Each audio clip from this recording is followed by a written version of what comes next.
Welcome to the Cyber Insider, Emsisoft's podcast all about cybersecurity. Your hosts today are Brett Callow, threat analyst here at Emsisoft, and I'm Luke Connolly, partner manager. We're honored today to have Daryna Antoniuk as our guest. Daryna is a reporter with Recorded Future News and is based in Ukraine. She writes about cyber attacks and cyber policy in Eastern Europe and the state of the cyber war between Ukraine and Russia. She previously worked as a tech reporter for Forbes Ukraine.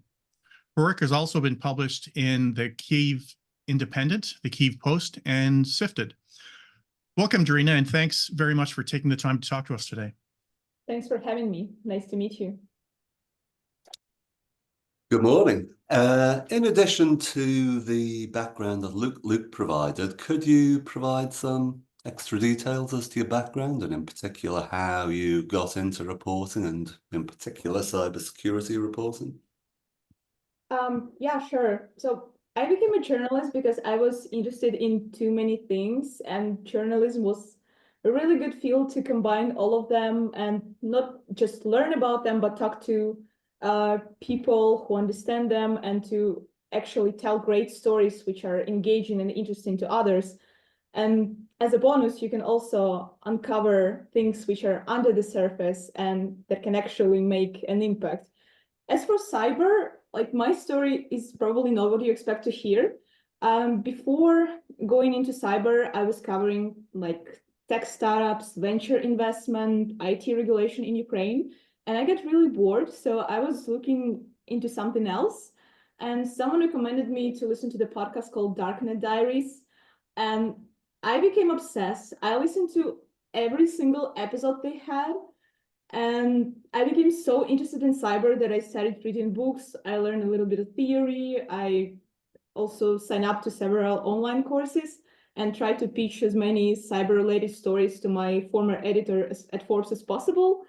And somehow it worked out. And I was really lucky because there are so many things happening in Ukrainian cyber, and we have so few people who can cover this topic in depth that I saw an opportunity, and here I am. There must be some really unique challenges reporting from a country at war. So what I'd like to ask is, what obstacles do you find yourself facing and how do you deal with them? So the greatest challenge that I think not many foreigners understand is the mental toll it can have on you, especially this prolonged war. It's as awful as described in all of the books about PTSD. First year of war, it was actually easier for me because I was full of energy, adrenaline. My stress response told me to fight in a way that I can, and it was by writing, by telling stories. And I worked as hard as I can because I thought that it could help me to bring peace and to help Ukraine win the war faster.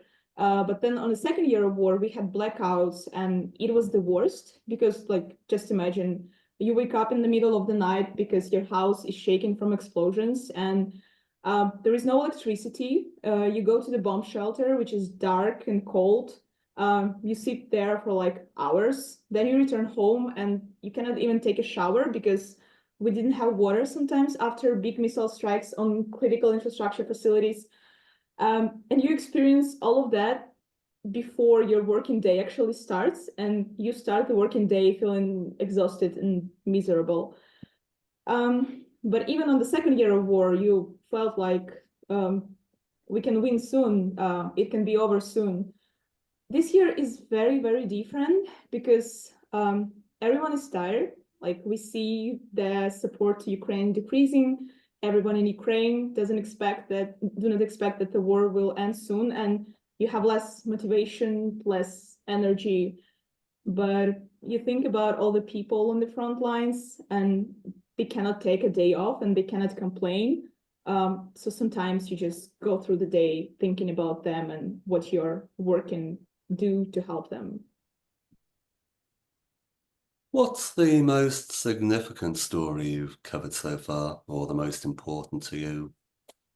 I think it's also not the obvious answer, I guess. The one about the corruption scandal in Ukraine's one of the major Ukrainian cyber agency called Ukrainian Special Service for State Communication and Information Protection. For those who do not know the story, two Ukrainian top cybersecurity officials were fired because they were suspected of embezzling $1.7 million by faking the procurement schemes to the software. And why it was the most challenging? Because I knew that I was probably one of the few people inside Ukraine who could tell this story to the American and European audience.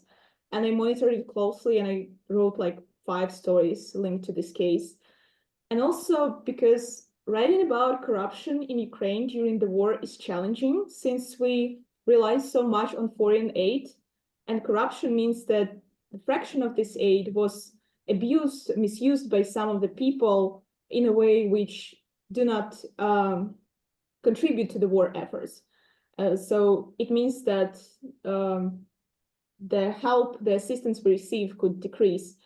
But that is also why it's so important to write stories like this. And my colleagues, other journalists in Ukraine and abroad, are doing a pretty good job trying to uncover such cases. And like going back to this corruption case in Ukraine's cyber agency, it's still under investigation. So more details are to come, and probably I'll continue writing about it. Just as a follow-up to that, do you know what the impact was of that corruption case? Did the money not reaching its intended source cause problems? Again, we are not sure. No one wants to talk about it. Even the new head of the agency, he didn't have any interviews with other media. I'm trying to reach him, and hopefully we'll have an interview soon. From what we know is the former cyber chief was released from detention on bail, and the bail was huge, like $700,000, sorry. But the investigation into the case is still ongoing. I talked to US cyber ambassador Nathaniel Thick and to many companies who provide cyber aid to Ukraine, and it doesn't look like they are reluctant to provide their aid further, because they understand the needs, and they're glad that cases like these are exposed and people who are allegedly responsible for them are fired.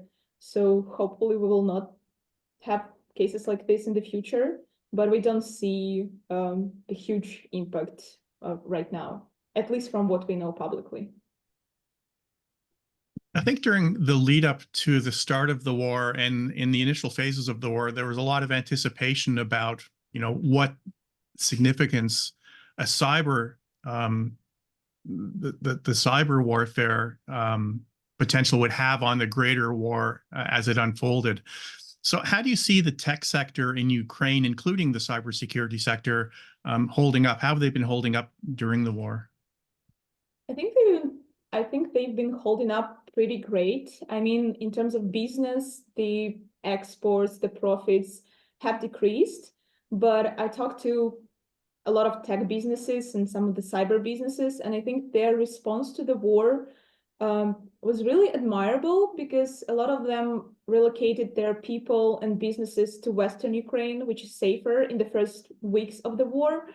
Some of them opened offices like in Poland or other parts of Western Europe, because Ukrainian tech relies on outsourcing, so they had to provide services to their foreign clients, and sometimes it was hard in Ukraine, so they had like backup option in Poland or in other countries. Also, like many of tech companies and cyber companies, they devoted part of their efforts to help Ukraine win the war. Like they provide their expertise, their services, their hardware. And the thing that helped us to prepare for the war, I think it was COVID, because all the digital infrastructure was in place to move businesses, universities, schools, government services online. And it helped us to react very quickly when the war started and everything went. Of course, there were delays because everyone was anxious, everyone was trying to move to safer place, but businesses started to resume their activity pretty quickly. As for cybersecurity sector, it is also very involved in the war effort. I talked to many cyber specialists who, when the war started, they realized that their laptop can be a powerful weapon against Russia, and they started to hack either as part of the group or alone. And I know that there are many discussions globally about what this activity means in terms of humanitarian law, international humanitarian law. But I mean, when the murderer knocks on your door trying to kill you and your family, you don't really think what is the most ethical and legal way to protect yourself. What sort of cyber attacks have been launched against Ukraine? How frequent have they been and what impacts have they had? So Ukrainian systems are attacked every day with varying intensity and complexity. I think the most common and the least impactful are DDoS attacks. We have fewer defacement attacks when compared to the beginning of the war.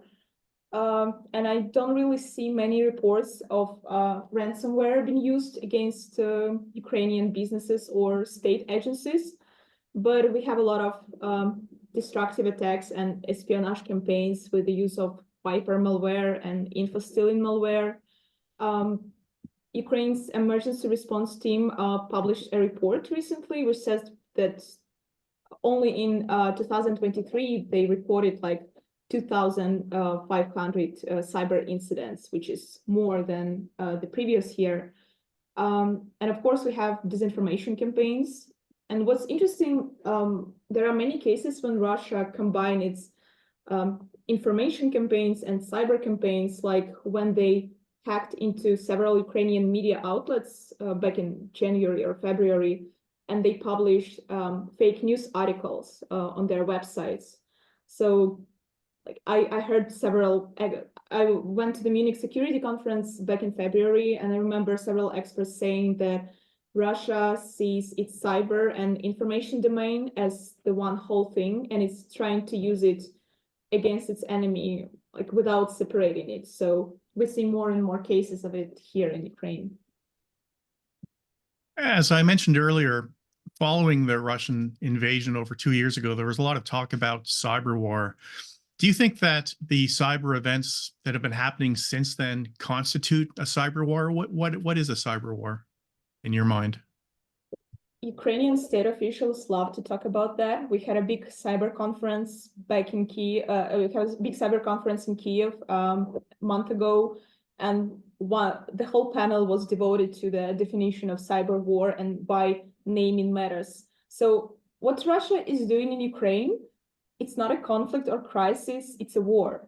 And what Russia is doing in cyberspace, it's also a war. Because what is cyber war by definition? It's when you use cyber tools against your enemy in a way that can disrupt the actual warfare or can disrupt communication. And it also involves propaganda, espionage, sabotage. And we have all these components in place to allowing us to refer to what is happening here as a cyber war. And again, crisis is when the interests of two sides clash. And war is the aggression, is the attempt to conquer your enemy by any means possible. And for Russia, cyber is just one of those means that can help to launch attack, to attack Ukraine. Also, as you probably remember, Russia didn't start the war in Ukraine in 2022 by invading the country.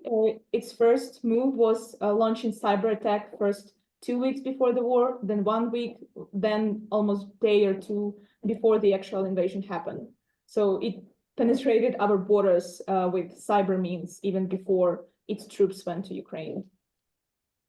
So yeah, it's cyber war. Do you think the government anticipated the extent of the attacks it would face, cyber attacks, and was prepared for them? I think yes. both Ukraine and its allies expected this big Russian cyber attack that will disrupt communication or turn off electricity. This attack didn't happen.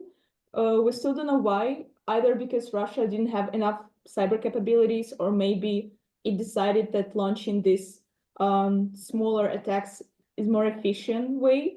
Like, we know historically that Vladimir Putin loves long, prolonged wars, which exhaust the enemy and its allies, and probably he has the same approach to cyber warfare, just trying to exhaust the enemy to make it as long as possible.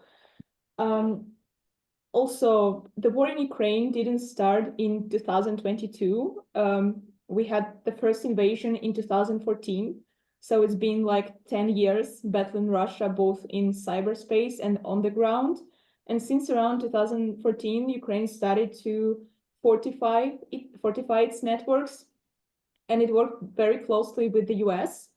A few months ago, we interviewed the chief of Ukraine's cyber in security service, SBU, and he said that starting in 2021, US Cyber Command sent its threat hunting teams to Ukraine, and they were inspecting our logistics, military, power grid networks, trying to find malware planted inside it. Because Russian threat actors, they understand Ukrainian networks pretty well, since they were constructed in the similar way to Russian, and sometimes they used even the systems which were produced back in Soviet Union, especially when it comes to state services. So it could be that Russian threat actors were inside our networks for decades. And this threat hunting mission, which the US sent to Ukraine, it actually was really helpful, and it helped to discover many malware samples hidden inside our networks. And I think as Ukraine is working with the US so closely, it started to adapt some of its approaches to cyber, and it also helps to respond to cyber attacks. I assume as well that Ukraine is fighting back in cyberspace. Do you know what actions it's been taken and how effective they've been? And is it even possible to know what's happening? No one wants to talk about cyber offense because it's so sensitive. But we had these extraordinary cases when Ukrainian military intelligence claimed responsibilities for several cyber attacks on Russian systems. And to my knowledge, it's an unprecedented case when a state agency claimed responsibility for the attack. We don't have much information about those attacks. We know that they claimed the attack on tech service, aviation industry, defense ministry, research institute. And according to them, these attacks were really destructive and they led to information leaks. But since we only have the information from one side, because Russia either denies these attacks or just doesn't mention them at all, it's really hard to assess what's the real impact. Also, the head of cyber at the SBU, Ukraine Security Service, said that Ukraine is moving towards defend forward approach, the one that the US uses in its cyber strategy, when we are trying to detect the threat at its source and to be proactive rather than just wait before the enemy hack our networks. Because like, you cannot win the war just by defending yourself. You have to conduct offensive operation. You have to fight with your enemy. And despite our limited knowledge of what Ukraine is doing in this field, I'm sure there are many operations ongoing in this domain. There's a huge amount of misinformation and disinformation in relation to cyber events in Ukraine and in Russia too. How do you deal with that in your reporting? How do you ensure that you're getting the facts as accurate as they can be? It's challenging. Over the years, I developed a rule. If the only confirmation of the hack you have is a Telegram post by hacker, you do not report on this. Because usually it's so easy to get other side to talk, like just check the website if it's down or not, or just reach out to the attacked company or state agency, or check if there are any other official public reports about the attack. Also reading media of like Russian media or media of the country which were attacked, also very helpful, because you can get more information from there than by just like reading Telegram posts from hackers. But it's been challenging, and we know, like from the case of Killnet in Russia, that Russian hackers like publicity, probably Ukrainian hackers too, and they like the media advertise them, promote their campaigns. So we are trying not to do that, because propaganda is working both from Russian and Ukrainian side, and you need to be very clear of what you know and what you don't know, and you have to tell your reader about this. Even when quoting certain state officials, both from Ukraine and especially from Russia, you have to make sure that you can say that you don't have enough evidence to back this claim, or you don't have enough data to confirm that it's true or not. So the nature of cyber warfare is really ambiguous. Like there are no explosions, no deaths or injuries or debris from weaponry that you can investigate. We only rely on these claims. And sometimes when we have reports from cyber companies, there are also indicators of compromise, which analysts can analyze, but usually we don't have access to this kind of technical data immediately. So we have to be very wary and careful of how we approach cyber stories.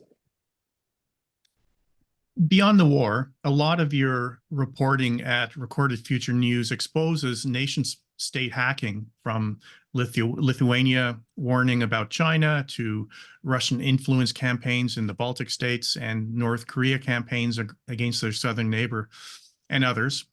Are these kind of threats more common in geopolitical hotspots, or are they just more obvious there? I think such campaigns are happening worldwide. Maybe Antarctica is the only continent which is not attacked, although I'm not sure. Now I want to check if it has ever been attacked. There is an endless amount of vulnerabilities the hackers and the nation-state hackers can exploit.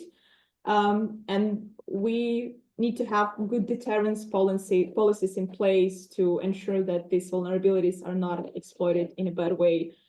And like there are some obvious confrontations, like between Ukraine and Russia, or Russia and the US, or the US and China, and some are not that intuitive.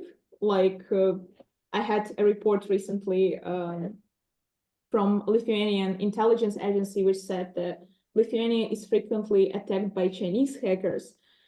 And the reason why China got angry on Lithuania, because Lithuania opened the de facto Taiwan's embassy in the country.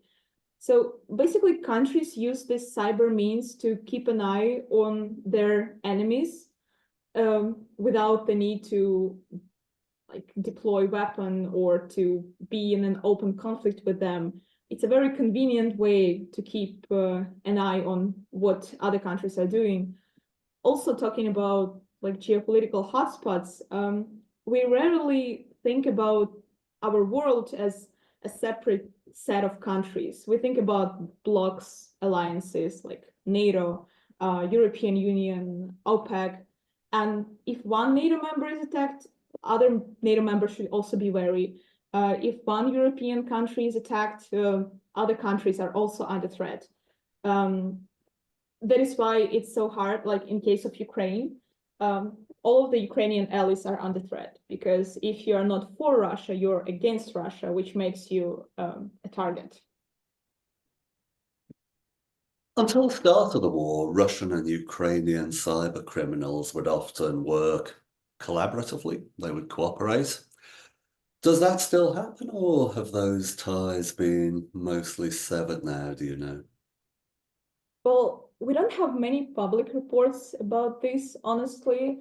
I know that from personal conversations that there are several there are few cyber criminals who turned to hacktivism when the war started, and they started hacking Russia instead of doing the campaigns for their financial gain. But of course, there are people left who are still collaborating with Russian cyber criminals. Like you probably saw my story about like Beat affiliates, father and a son being detained in Ukraine. Also, there are several cases when Ukrainian cyber criminals are working with criminals from Czech Republic or Russia, and Ukrainian cyber police, which is like this main agency responsible for cybercrime, they're conducting this operation either alone or with their international partners to try to find people responsible for these crimes. And we also have such thing as bot farms or illegal call centers. When Ukrainian people inside Ukraine, they collect SIM cards and they publish this information on behalf of Russia, and they get payment from Russia, they get tasks from Russia, and Ukrainian cyber police is also reporting about such cases. But of course, like as I mentioned in the beginning, I do not really see ransomware cases being ransomware being deployed in Ukraine against Ukrainian businesses. So it's hard to talk about cybercrime, saying it's definitely still here. But I think it's mostly happening, like this collaboration between Ukrainian and Russian cyber criminals, it's happening in more nation state level. Like Ukrainian state security services is reporting about the cases when Ukrainians are working for Russians as spies and receive payment for their for gathering intelligence inside Ukraine. Like they install surveillance cameras or they spy on the ground. They try to monitor the work of our air defense system. They try to see where critical infrastructure sites are located. So I'm speculating, but maybe some of the cyber criminals are gone into this more like espionage field. But maybe after the war will end, we'll learn more about the cybercrime scene and how it had transformed. So generally speaking, then, do you think the war has made it easier for Ukrainian cyber criminals to operate or harder? I think it depends. Like for scammers and fraudsters, it definitely became easier because there are more topics they can abuse. Like especially in the beginning of the war, I remember we had a lot of fake phishing websites which were disguised as websites to raise donation to the military or to support like refugees from eastern parts of Ukraine.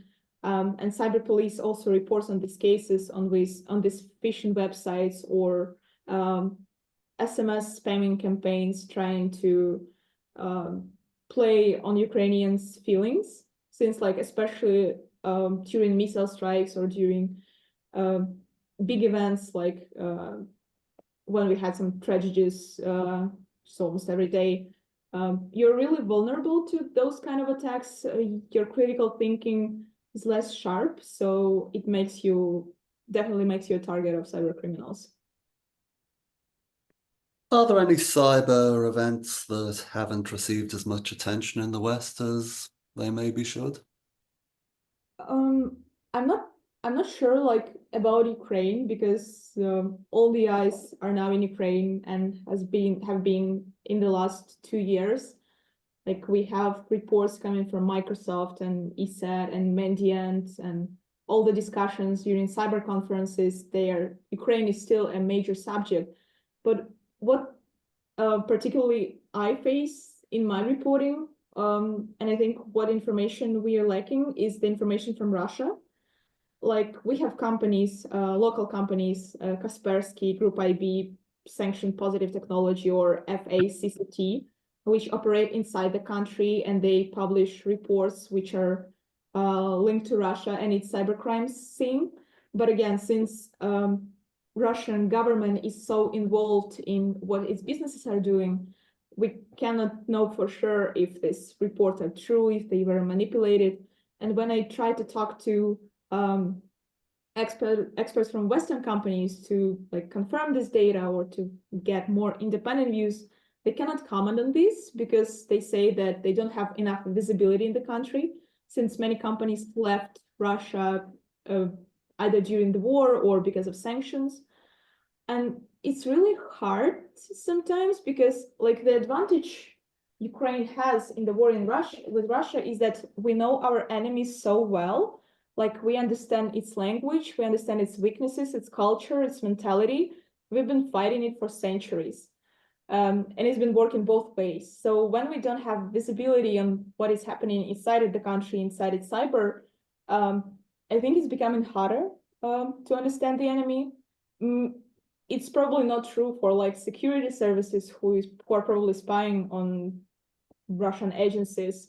But of course, this information is not public and journalists usually cannot use it. What I'm trying to do is I read all the local reports from Russian cyber companies, and I try to read the interviews and the stories they publish on local cyber scene. Of course, I take them with a grain of salt and try to get independent opinions about what's happening on the ground there. But yeah, visibility there is very low, and sometimes it's hard because we don't know what their next move will be and what to expect from them. Finally, there has been lots of discussion lately around the subject of banning ransomware payments. Which side are you on? Are you in favor of a ban or against? Oh, it's a hard question. I think I'm for it. Because maybe we need more checks and balances and regulation in place to make the companies more accountable. And it's like a weird analogy, but like with the climate change, who should be responsible, companies or the government? And I think we need to put more pressure on the government to make it easier for companies when it comes to respond to cyber threats and to ransomware, so they have like the guidebook to follow, and they are not afraid to disclose when they are hit with ransomware or other kind of threats. As we wrap up this episode, I'd like to highly recommend Daryna's channel on X or Twitter, Daryna_Antoniuk, where she really captures the frightening reality of the war, such as her post counting the 1,000th air raid alert in Kyiv just today. We'll provide a link to that account in the description below. And with that, I'd like to thank you, Daryna, for your ongoing work and for joining us here today. We hope that you and your loved ones remain safe. And as always, we thank our listeners for tuning in. To stay up to date on the latest in cybersecurity, be sure to subscribe to our podcast. Thank you.